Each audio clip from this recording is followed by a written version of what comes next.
Good evening. Welcome to the September 19th Clark County Fire District 6 Board of Commissioners meeting. I'd like to call this evening's meeting to order and ask that you join me in the Pledge of Allegiance. I pledge allegiance to the flag of the United States of America and to the republic for which it stands, one nation, under God, indivisible, with liberty and justice for all. Thank you.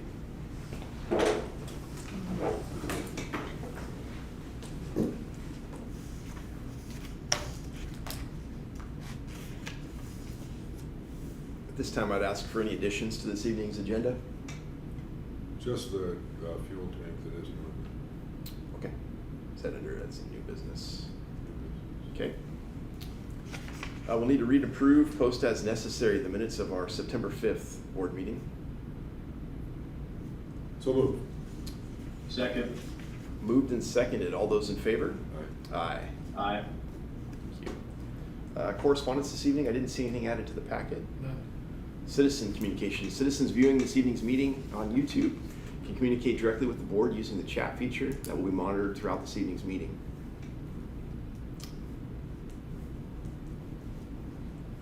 Committee reports this evening, health and safety. Chief Russell? Yeah, can you guys hear me okay? Yes, sir. Yeah. Good. So it's been a little bit since the safety committee had met. We had a number of kind of backlog strains and sprains and pulls and that sort of thing. You guys can see those there. A couple generated, a claim being filed. We don't currently have anyone on light duty. However, we may here in the future with some of these pulls and strains. But right now everyone is currently at work. Exposures, we have just kind of the run-of-the-mill stuff, all on intact skin, nothing, I think people are just doing their due diligence with following the protocol there, but nothing really to report. Accidents, since our last meeting, we have had a couple of little minor fender benders. One was with a battalion chief truck, just trying to navigate a very tight scene, cut a corner a little bit tight, hit the front bumper of an engine to the rear fender, so that had to be fixed. And then we had some tailgate damage on a training vehicle with a backing accident on the training ground. All protocols were followed there. Shift reports from the shifts. We had a member burn their knee on a exhaust pipe from one of the engines. So there was, talk about, seeing if we could have those retracted back under the engine more. We really can't, not without great expense. So Brad got some caution hot stickers for those, and I think that's gonna be working out just fine. The whole fleet is pretty much the same.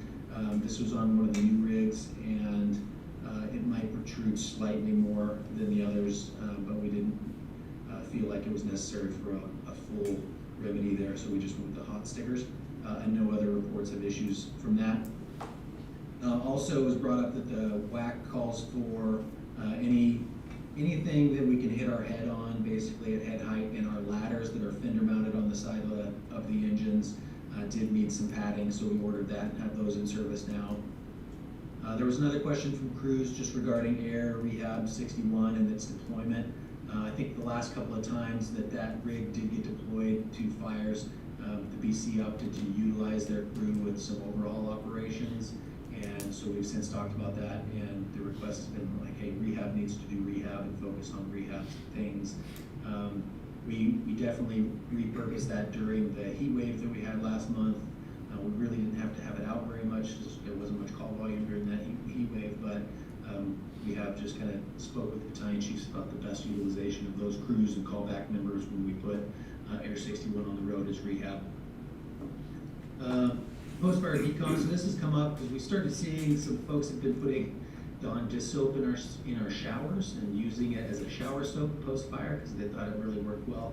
One of our safety committee members kind of did a little bit of research, and it's not sanctioned for that, and it can actually be quite harsh for your skin, so we've just put a notice out to personnel to not use that as a full body soap, and we can look at alternative soaps if our current issue soap isn't good enough. And then it was just brought up that our MSDS sheets link on the website isn't working, and so I'm working on a remedy for that. We're going to need to do some updates. If there's no other questions, that's the end of the safety report. Thank you for the report. Any questions? Okay. Moving on, risk management group.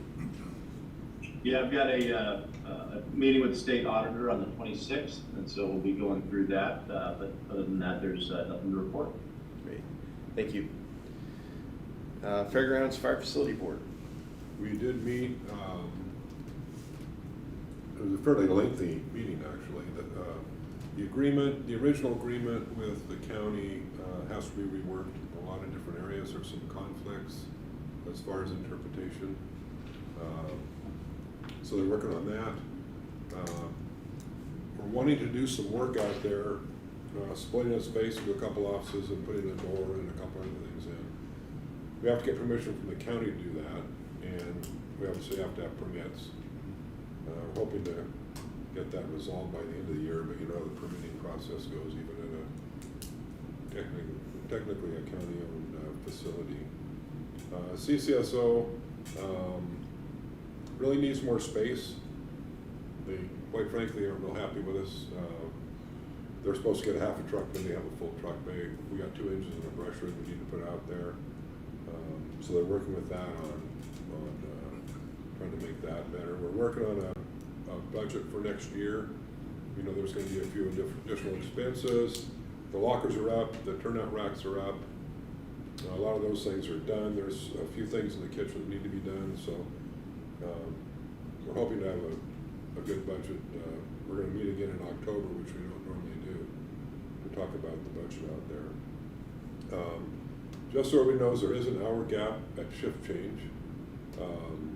There are people get off at 7 and we come on at 8, and there's nobody there for that hour. Just so we thought that Clark County was going to pay people out or let people use their bank. They have a bank hours that they have to do. And they wanted to negotiate that, and so for right now, there's an hour and nobody there. But as far as responses go, I'll let Chief Russell talk about the ops, but as far as responding, guys getting along, all those sorts of things, everybody seems to be working out fine. They have some wants out there, which after you've been there for a while, you know what you need, which is understandable. So, Chief Russell, can you kind of do a little bit of the updating on operations response and that sort of thing?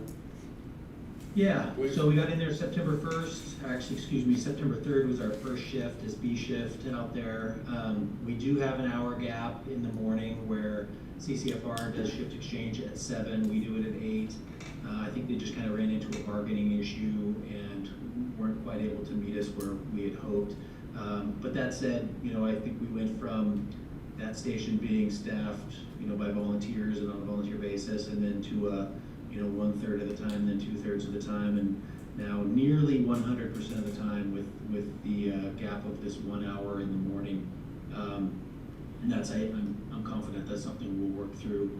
However, the crews are doing a great job out there.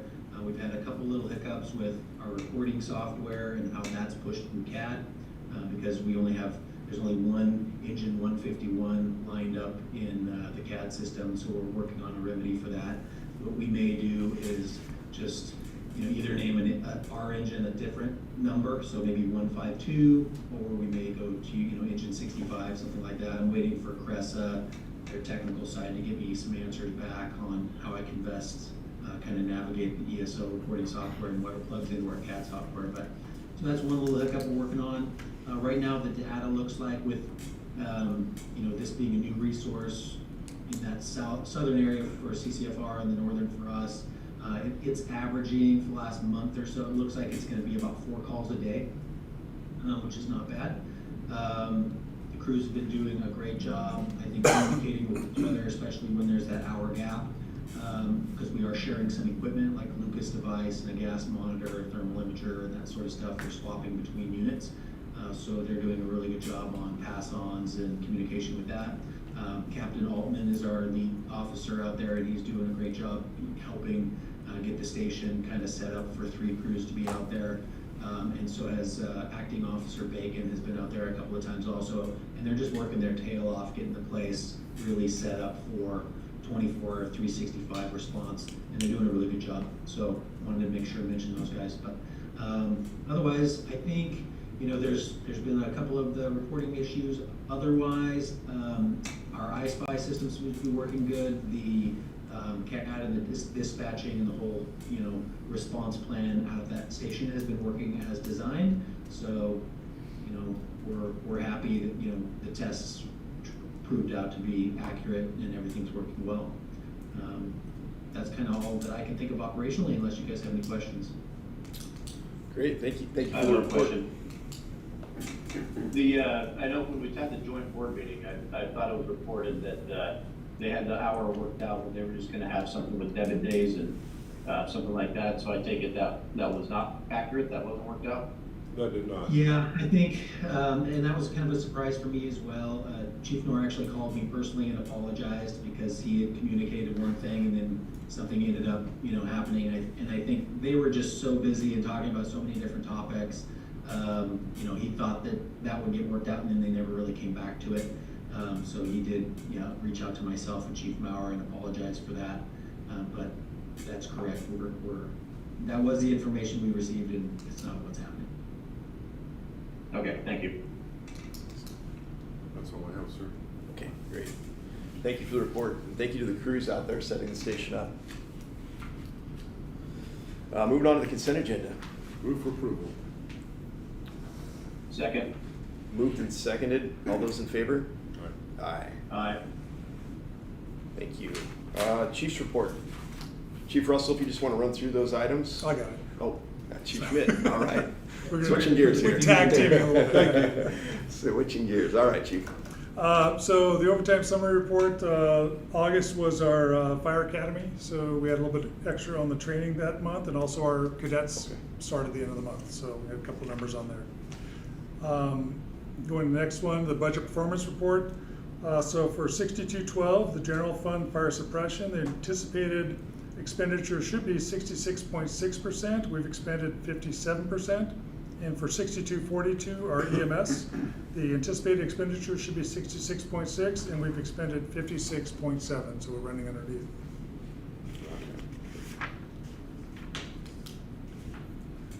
Next would be number 8, is logistics report. I believe Chief Russell's got that he's going through. Do you see it here? Yeah, so just going through that, that's just been put in your guys' Dropbox. The highlights there are, we're going out for a permanent, part-time hydrant worker, the end of this week. Chief Schmidt will be doing some interviews, and he can speak more to that if you have questions. Station remodel updates for 61 and the outbuilding at Station 63, fuel station, and fleet updates, frozen ladder testing. So I'll just kind of dive right into it. So our hydrant maintenance update, interviews for hiring hydrant maintenance worker are scheduled for Wednesday 9/20, and Chief Schmidt's narrowed it down to 12 applicants. Station 61 remodel in addition, the remodel is well underway on the admin side of the building. Interior walls have all been demoed. I don't know if you guys have had a chance to drive by and take a look at that, but we got a full-on construction site with large equipment driving around, so it's pretty wild right now. Let's see here, trenches have been cut and new plumbing's being installed. The electrical has been demoed and all critical infrastructure has been isolated to the north end. We have had a couple of service interruptions with just kind of trimming their own wire, but crews have been very flexible and great about notifying us and letting us know of the outage, and then just managing things with radios and iSpy. So we've had fairly limited interruption and certainly no delays, thanks to good work with the crews and Chief Newberry getting on it really quickly. And also with a lot of help from Fast Tech. The excavation on the south end of the addition is almost ready for concrete. If you go by there, they've got quite a hole dug, and everything is currently on schedule. The generator is on order, which you guys approved, I believe, at the last meeting. And then we have in your packet, there's a fueling equipment proposal for your review. That's $111,000, I think, plus an alternate larger fuel tank for $10,000 plus tax, for a total of $132,000 all in. This is a purchase through Sourcewell that satisfies the procurement rules for the state. We just wanted to get this in front of you this week, and then we'll probably ask you for approval of this at the next meeting. This is a smart fueling system that'll allow the district to kind of manage all of our fuel needs as we have been with the previous system. And again, this was budgeted for, and this was a part of the plan, but we'll need your guys' approval for that spending. And let's see, he has some notes here on which tank he prefers. He recommends we like the 2,000 gallon split tank option, which is that more expensive option. It doubles our current capacity, and a bit of a larger tank leaves us more prepared in the case of a natural disaster or fuel shortage if we elect to consistently use our fueling from that tank. Station 3 storage building. Pacific Tech Construction has mobilized and has cut pavement out and preparing for the storage building. They've been busy excavating the footings, removing fencing, preparing for the geotech inspection today. They're scheduled to be completed by December 4th, and everything is on schedule there. Regarding fleet, the shop truck is currently at Wireworks in Salem. Anticipate getting that back late next week or early next week. Still a bit of work to be done, but we're almost ready to move Brad into that. The truck box for Tech Rescue 61 is in production, and we'll Chief Newberry will let us know as soon as he has an ETA for that. As authorized by the board, Ford chassis for a new squad has been ordered through Bud Cleary. And we have not yet been notified if we've been allotted that vehicle. However, he believes we should be in good position. We should be hearing whether we got it or not fairly soon. Interesting, Ford SUV scheduled in October. I'm not quite sure what that is. Hose and ladder testing. Historically, we've had hose and ladder testing scheduled in October. We've requested to delay that to November since we have Fire Prevention Month in October. Last year, it was just a lot going on, and this year, especially with all the construction, I think we're just looking to see if we can push it back a little bit. Chief Newberry's got a handle on that. And then operational support. Chief Newberry's also just been working on updating their job descriptions for Andre and Brad. That description's in your packet there.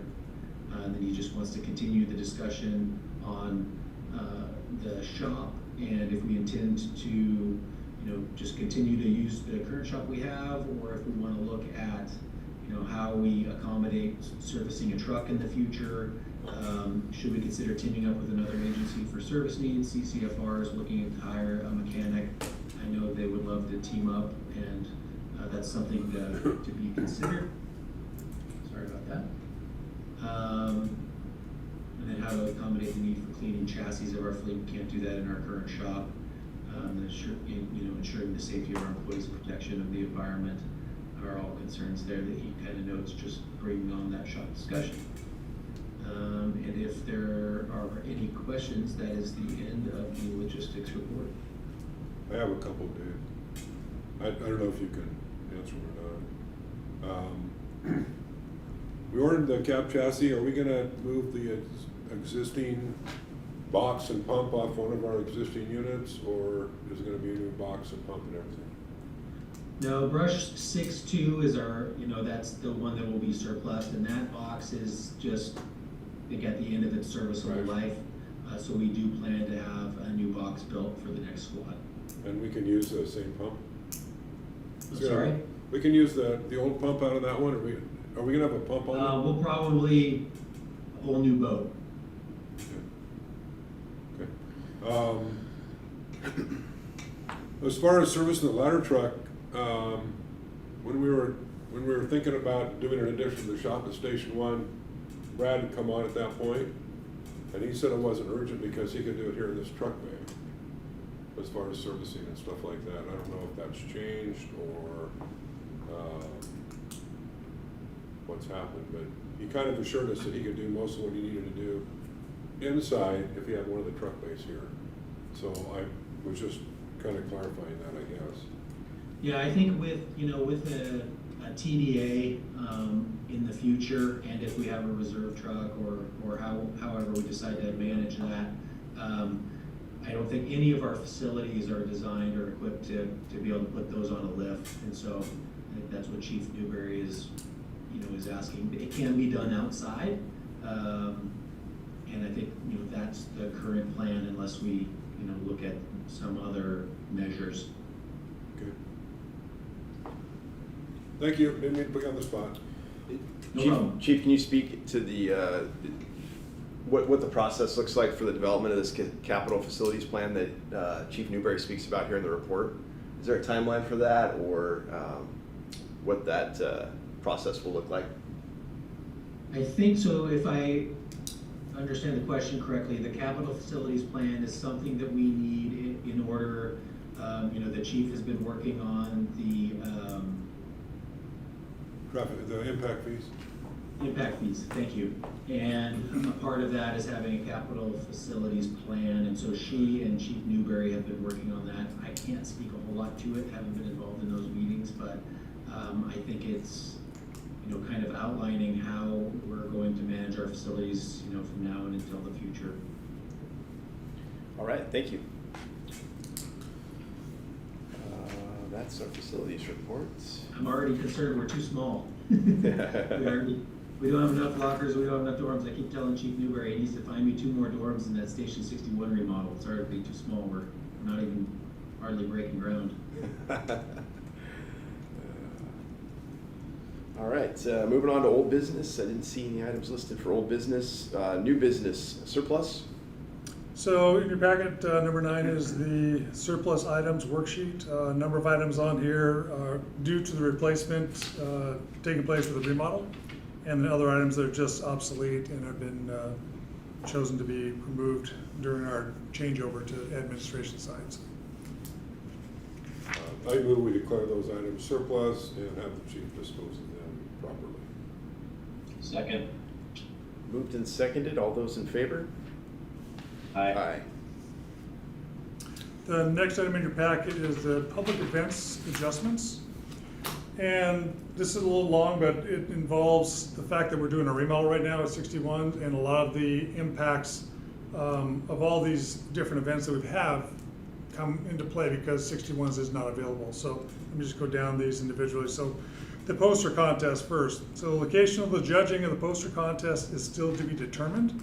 Station 61 is not an option due to the remodel, and Station 63 is occupied by the cadet program as well as the training division.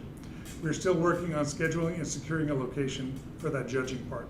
The poster contest luncheon will be held at 63's in the apparatus bay. So Schmicky is working on that. San Espacio, there will be no drop-off location at 61 this year. We'll have drop-off bins at Station 62. Deliveries that are in the CCFD6 area and delivered by our personnel will be staged at Station 62, and all deliveries will come out of 62. Waukenock, Schmicky just heard from somebody from Waukenock today, so they are aware that we have an issue with 61s, and they are looking for a replacement site. So that's already in the works, so they're totally aware. Open house. So last year, when we thought we'd be remodeling in June, the board opted to cancel the open house and resume it the following year. We will not be able to host an open house at 61 in 2024 due to the construction. Does the board want to take the same direction this year as last and cancel that open house for 2024? So that's before you. Dave Schmicky is working, communicating with all these groups and letting them know that we still value these events and are committed to them. This is just a temporary adjustment due to the remodeling. So I have numerous questions that I'll discuss with the chief. Yes, Because there's like a lot of planning. there's the parade and there's. Yeah, I think that this will take further discussion to outline a lot of these. Yeah. I have several concerns, so. Thank you, though. Yep. And then item number 11 is what Chief Russell spoke to, which is the design specifications engineering for the tanks at 61s. So I think I figured out my confusion. Currently, we have 2 500-gallon tanks, I believe. The above ground ones? Yeah. So that's why it's 1,000, or for another 10 grand, we can get a 2,000 and split it. And if we do that, we don't have as many deliveries, because every time they deliver, there's an additional cost for delivery on top of the fuel. Yeah, it was listed at $125 a delivery, so. For delivery, so for an extra 10 grand, we can double the size of the tank. And I think we can put it off till next meeting, Chief, is that what you said? Yes, just this is information for this meeting, and then Okay. we'll vote on it for next meeting. Okay. So I kind of understand better now. I was reading the specs and it kind of threw me off. This will give us an opportunity to digest it then over the next Yes. 2 weeks, then we can come back and revisit it. Does that sound good? And I think Chief Newberry will be available for questions next meeting. He was just sending a kid off to college today, so he can. Okay. All right. Number one. All righty. And that is the last item. New business, okay. I didn't see a need this evening for an executive session. One more new business item. Oh, yeah. A date change. A date change, yes, thank you. I've got a scheduling conflict for next meeting on the 3rd of October. I was looking to move that meeting to the 5th, if that would work for the other commissioners. You said the second. That just works for me. You said the second, wait, hold on. Yeah, Wait a sorry second. about that. I thought you said the second. I got my twos and my That's October 5th, correct? Correct, October 5th. So Thursday. I Okay. gotta work 3rd and 4th, is that all right? Yeah. So the secretary will have to post that. Yeah. I'm sorry, that's the 3rd to the 5th? Yeah, 3rd to the 5th. So Thursday, we have Thursday night.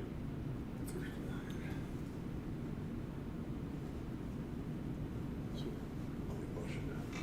I think we need a motion. We do need a motion. I'll move that we move our first meeting in October from Tuesday, October 2nd to the 5th. 3rd. 3rd to the 3rd. 3rd to the 5th. Yeah. Which would be. I'll second that. Moved and seconded. All those in favor? Aye. Aye. Thank you. Aye. Thank you, gentlemen. Roundtable good of the order.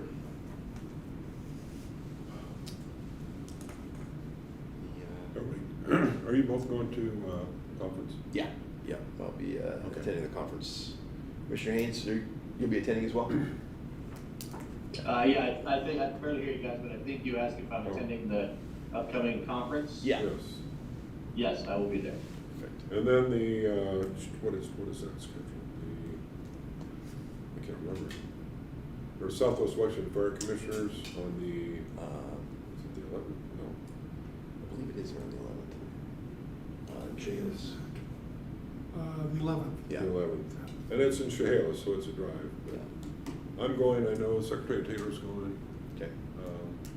Need to I will RSVP. probably not be there. My daughter's flying home from college that day. Okay. I will more than likely be attending, yeah. Okay, and I think there's a EOP hearing that day, right? We're on the 25th, It's different, okay. 24th, 25th. Oh, that's going up to Talent. That's a Yes. Talent issue. They might be late coming up for the commissioner seminar, so. Okay. Okay. I don't know if the chief's going to the Southwest meeting or not. If she's not, you can sort of run that. Okay, great. Thank you. Yeah, I'll keep you posted. Okay. Alrighty, let's see. So- I just one other thing, I just want you, we had the Triple F meeting and B meeting, and I appreciate the cooperation between the departments.